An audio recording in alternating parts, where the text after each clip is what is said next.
Welcome to the Slop Farm. Enjoy the video. You're opening the Dev Console now. Press F12 or CMD plus Opt plus I and dock it where you can see both page and tools. Once done, pick the panels you need, Elements to inspect DOM, Console for commands, Network for requests, and enable persistent logs so nothing disappears. Make sure to disable cache while reloading when you're testing resources. You'll want clear visibility and repeatable reloads before changing HTML, CSS, or executing scripts. Now dig into inspection and debugging. Select an element and change its HTML or CSS live to test fixes and observe layout updates immediately. Then use the console to run expressions, log objects, and use console. Table for arrays so you can read structured data faster.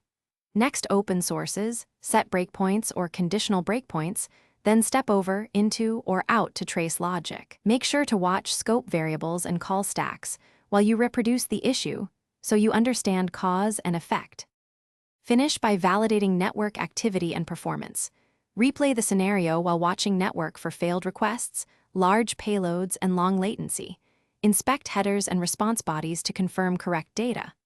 Once done, run a performance profile or lighthouse audit to find rendering and scripting bottlenecks. If things break or behave oddly, first clear service workers, disable interfering extensions, and perform a hard reload.